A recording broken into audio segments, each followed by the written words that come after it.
Hola a todos y muchas gracias por su apoyo al escucharnos, suscribirse, dejar su like y mandarnos sus historias. El próximo viernes estaremos anunciando la dinámica a realizar. Esperamos que participen ya que es para todos ustedes.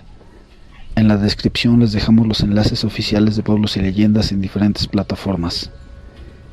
Están escuchando Pueblos y Leyendas, yo soy Hugo Flores. Sin más preámbulo, comenzamos. La ciudad de Sil... ¿Nunca has oído hablar de nosotros? No me sorprende. Verás, nuestra pequeña ciudad apenas si se ubica en los mapas de Google. En lo que respecta al resto del mundo, no existe. La gente de ahí no existe. O al menos, no existe ahora. Solía ser una pequeña comunidad autosuficiente que sobrevivía de la tierra y brindaba gran hospitalidad a los forasteros, atascados en nuestras costumbres y tradicionalmente obstinados, con la familia en el corazón de nuestras creencias fundamentales. No estábamos sin educación, ni vivíamos en tribus. Vivíamos y prosperábamos como cualquier otro pueblo pequeño. Parecíamos un pueblo pequeño normal, con pequeños comedores familiares, un cine, tiendas locales, barberías, farmacias, posadas y más. Ahora es solo una cáscara de lo que era antes. Un desperdicio de espacio andrajoso y lleno de cicatrices en un vasto desierto abierto. ¿Cómo terminamos así? Todo comenzó cuando el pequeño Thomas Anderson desapareció.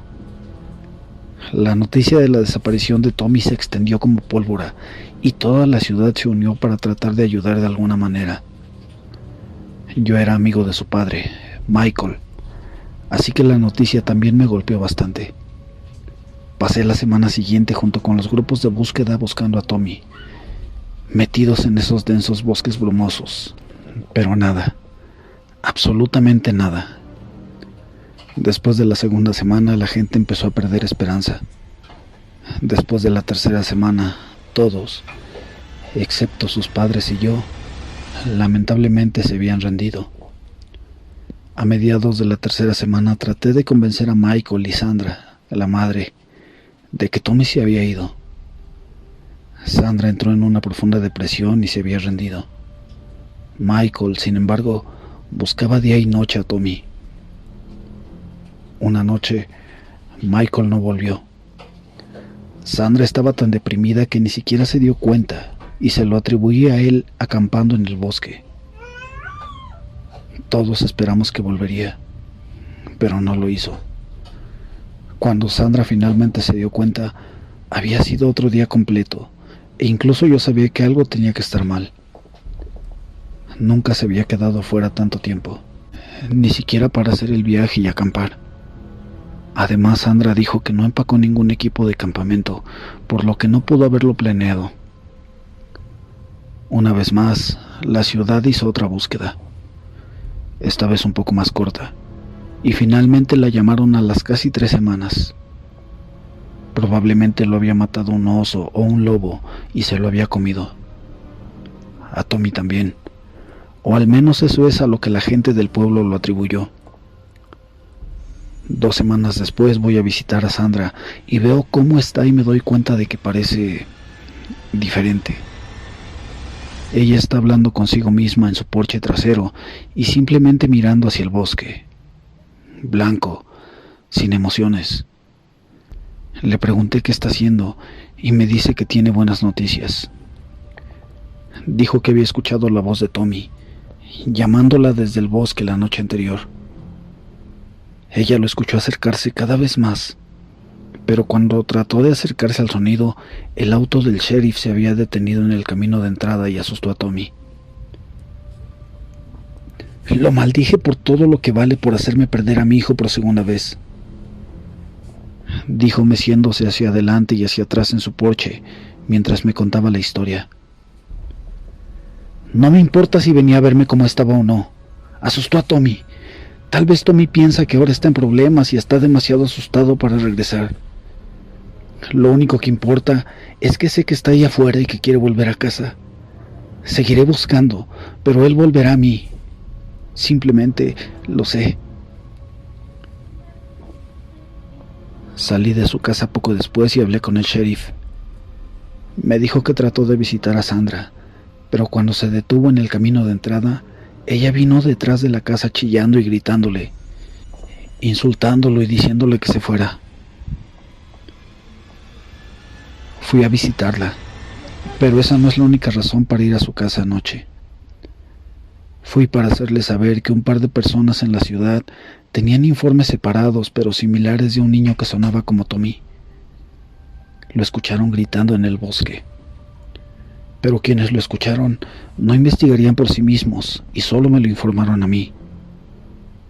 Fui para hacerle saber que había enviado a algunos oficiales a investigar, pero que quería informarle de la situación. Me dijo mientras hacía una pausa y suspiró. La mujer loca ni siquiera me dejó decir una palabra antes de que me echara. Traté de calmarla, pero solo empeoró. Podría haberla atraído, pero no tenía ninguna razón real para hacerlo, y ella tenía todo el derecho a decirme que me fuera. Fui sin avisar y en un mal momento, pero nunca la había visto tan errática. Más tarde esa noche, Sandra debió haber seguido la voz. Ella también desapareció. Esa fue la gota que llenó el vaso para la ciudad. Había que hacer algo. En lugar de otra búsqueda, el alguacil puso un toque de queda, además de algunas reglas estrictas sobre viajar y cazar o cualquier actividad al aire libre. Eso no detuvo a las personas que sentían que podían seguir sus propias reglas, especialmente niños y adultos más jóvenes. Finalmente, una tras otra, desaparecieron más y más personas. Todos los informes extraños alrededor de la ciudad de los bosques tenían detalles similares. El más común de estos fue que quienes escucharon las voces informaron que las voces que escucharon pertenecían a los que habían desaparecido, que las voces siempre eran gritos de angustia o de una persona llamando a otra. Nunca sonaron normales, como si fueran los últimos gritos que esa persona había hecho. Yo había abandonado mi propia casa cerca del bosque y busqué refugio en el centro de la ciudad donde vive mi otro amigo Kenneth. Kenneth y yo nos habíamos abastecido de alimentos y suministros para que nos duraran todo el tiempo que necesitáramos. No teníamos idea de lo que estaba sucediendo al pueblo, como tampoco lo sabía ninguno de los sobrevivientes. Ni siquiera la gente que intentaba viajar fuera de la ciudad podía sobrevivir. Sarah Miller había vuelto un día por una de las carreteras. Regresó llena de sangre y despeinada. Ella y su novio, Josh, habían intentado escapar de la ciudad, pero fueron emboscados por lo que fuera que había en el bosque. De alguna manera había escapado. Pero Josh no pudo. Cuando le preguntaron sobre la cosa en el bosque, todo lo que pudo decir antes de morir de agotamiento fue: Tiene hambre. Habían pasado 2 meses y medio desde la desaparición del pequeño Tommy Anderson, y ahora las únicas personas que quedaban en esta ciudad abandonada por Dios éramos yo, Kenneth, Paul, el sheriff, y 2 de sus oficiales, Mark y Emily. Todos nos reunimos en el mismo edificio y tapizamos las ventanas. Pusimos barricadas en las entradas. Paul pensó que lo había visto merodeando cerca del edificio una noche y decidió que él y sus oficiales se acercarían sigilosamente a través de la niebla. Querían hacerlo pedazos con las armas y municiones que les quedaban. Con vacilación, Kenneth y yo decidimos que también habíamos terminado de escondernos y queríamos recuperar nuestra ciudad. Fue el peor error que pudimos haber cometido. Para cuando salimos del edificio y nos dirigimos hacia donde pensábamos que estaba, esa cosa había desaparecido. Pero Emily también. Cuando lo vio salir de la niebla hacia ella, gritó y la bestia la reprimió de inmediato. Ninguno de nosotros había tenido una visión clara de lo que todavía era esa bestia. Solo supimos que era grande y se movía de forma anormalmente rápida. Kenneth y yo no éramos estúpidos. Tan pronto como hicieron falta Paul y Mark, nos arriesgamos a salir corriendo. Llegamos hasta las afueras de la ciudad antes de que se llevaran a Kenneth. Lo último que recuerdo es su voz chillona que decía: «¡Corre, Stephen! ¡Corre!», cuando fue arrastrado hacia la espesa niebla. Y corrí. Lo hice. Corrí lo más rápido que pude hacia el bosque. Encontré el árbol más cercano al que podía trepar y trepé lo más alto que pude, tratando de desaparecer entre las gruesas agujas de pino. Quizás funcionó porque cuando la bestia vino a buscarme, no pudo encontrarme. Debe tener un sentido del olfato terrible porque no detectó mi olor. Pasé el resto de la noche escuchando el sonido de las ramas que se partían y las hojas que crujían bajo sus pies mientras se movía, mientras producía una amplia variedad de voces de las víctimas indefensas, víctimas que había consumido. Algunas voces se superpusieron como si esta cosa tuviera más de una boca. No debe de gustarle la luz del sol porque en el momento en que el sol saludó a la niebla, la bestia huyó y el bosque se quedó en silencio. Me tomó casi una hora reunir el valor para dejar la comodidad de mi árbol, pero lo hice. Rápida y silenciosamente me dirigí al río más cercano. Ahí me topé con una persona que estaba haciendo un poco de pesca recreativa en su bote.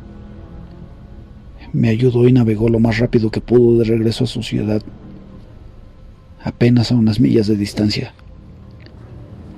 Afortunadamente, su ciudad estaba lo suficientemente lejos como para sentirme más seguro, por ahora. Les escribo esto para que, si le pasa lo mismo a este pueblo, quizás pueda dejar alguna evidencia para el próximo viajero. Y a quien lea esto, por favor preste atención a mi advertencia. Vuelve al lugar de donde vienes y viaja solo de día. Si la niebla se acerca y comienzas a escuchar voces provenientes del bosque, puede que sea demasiado tarde.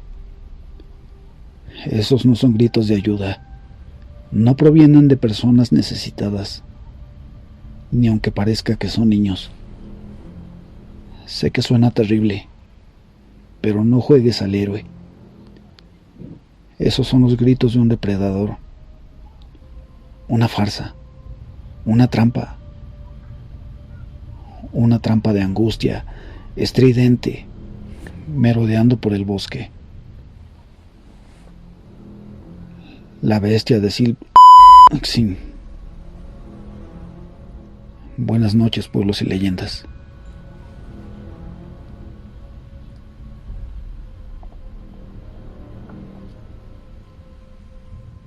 Lo que voy a contar me pasó hace algunos años. Yo nací en Ciudad Juárez, pero actualmente vivo en Canadá. No soy ilegal. Tengo mi ciudadanía y todo. La ciudad en la que radico se encuentra en la zona sur de la costa este, casi en la frontera con Estados Unidos. En aquel entonces yo tenía un amigo. Era estadounidense.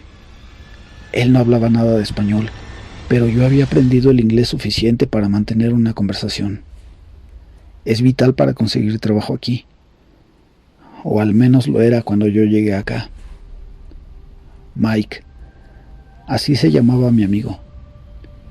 Él trabajaba en una empresa subcontratista de seguridad. El departamento al que estaba asignado se encargaba de cubrir las áreas protegidas, zonas naturales y parques nacionales o estatales. Sus turnos eran rotativos y a veces no le tocaba descanso en más de 2 semanas. Esto principalmente que algunos de los que tenían que cubrir un turno nocturno en bosques renunciaban debido a que tenían encuentros de origen misterioso. Pero Mike era un loco.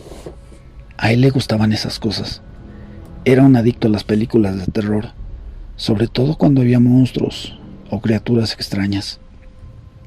De vez en cuando yo me animaba a acompañarlo cuando le tocaba trabajar de noche. La verdad, no soy muy fanático de la naturaleza. Además, soy bastante miedoso. Pero la oscuridad tiene ese algo que te atrae, y aunque sabes que puede ser de peligro, no te importa. La verdad es que las primeras veces que lo acompañé no me tocó presenciar nada extraño. Y aunque yo pensaba que el sueño me vencería, la verdad es que la misma oscuridad te obliga a mantenerte alerta y no te deja dormir. Creo que al día de hoy sí hay un poco de señal en algunos bosques, pero en aquel entonces no. La única forma de pedir ayuda en caso de que algo malo pasara era a través de la radio que mi amigo cargaba como parte de sus herramientas de trabajo. Bueno, finalmente acompañé a Mike a ese bosque, al que nunca lo habían enviado antes, así que la experiencia era nueva para los dos. Parte de sus funciones es detectar si hay personas que acudan a cazar de forma ilegal, sobre todo si se trata de especies protegidas. Esa noche estaba cayendo una lluvia muy leve, pero era suficiente para humedecer la tierra, lo cual ayudaba a detectar intrusos, por aquello de las huellas. Recuerdo que la noche era fría, ya que era invierno, y aunque ambos íbamos bien abrigados, las corrientes de aire lograban hacernos temblar un poco. En un momento, alcancé a escuchar como el susurro de una persona. Mike parecía no haberse percatado de eso, así que se lo comenté. Él simplemente me dijo que no hiciera caso de esos ruidos, que no se trataba de personas, porque una persona no haría ruido, ya que si estuviera haciendo algo, principalmente ilegal, no querría ser descubierta. Dijo que ese susurro debía de pertenecer a otra cosa que estaba intentando atraernos, y seguramente no sería para nada bueno. Yo, la verdad, comencé a sentirme incómodo. Caminamos hacia el exterior del bosque. No regresamos por donde veníamos. Continuamos avanzando hacia la periferia. Luego de un buen rato salimos a campo abierto. Ahí Mike me dijo que en ese bosque se habían reportado varias desapariciones, además de que ya habían encontrado restos humanos con indicios de haber sido parcialmente devorados. Yo le pregunté por qué nada de eso estaba en las noticias o en algún periódico. Él me respondió algo que me dejó pensando. Por la misma razón que nadie te dice de dónde provienen los componentes de tu celular. Entendí a qué se refería. Nos comimos unas barras de chocolate mientras caminábamos por fuera de la zona boscosa. Estábamos contando algunas cosas graciosas cuando a lo lejos alcanzamos a ver una camioneta. Era una 4x4. Seguro se trataba de un cazador.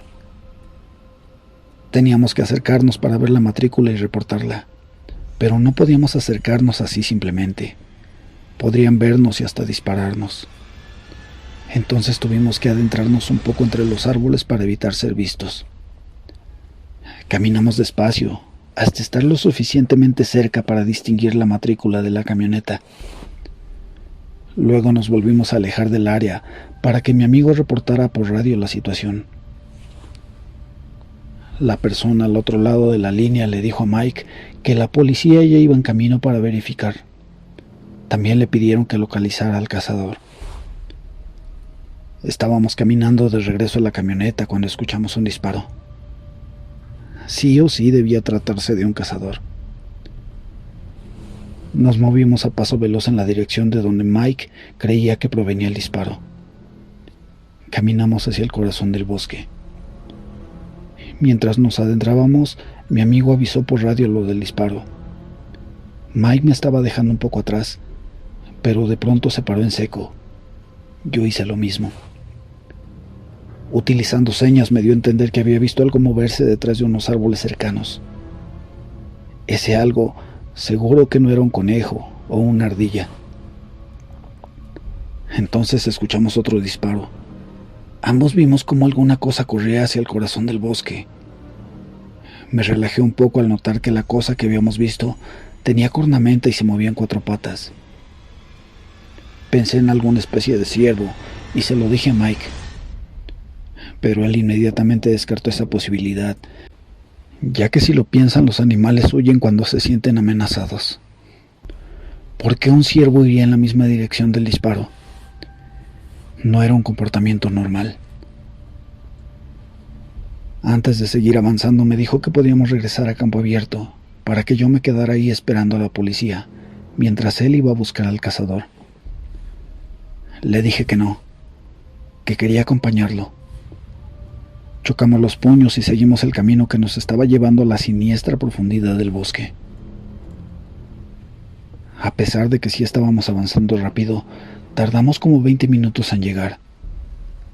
La zona era algo elevada. Fácil estaba a unos 12 metros por encima del suelo. Encontramos un rifle tirado, pero no había cazador.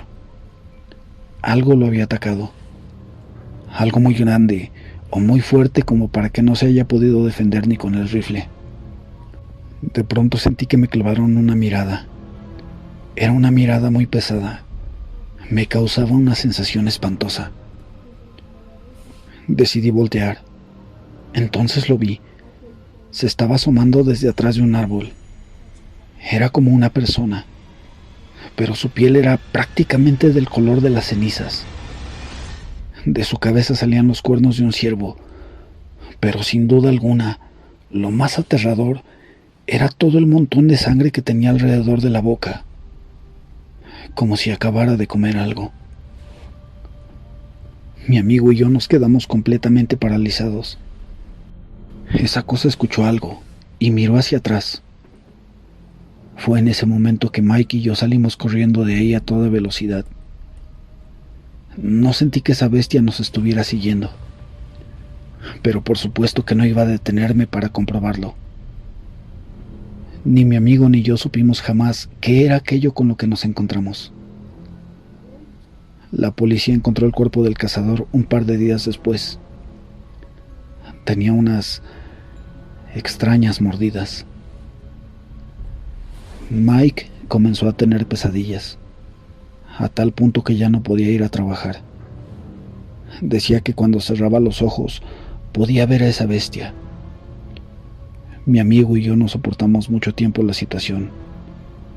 Él finalmente decidió salir por la puerta falsa. Yo jamás he vuelto a acercarme a un bosque.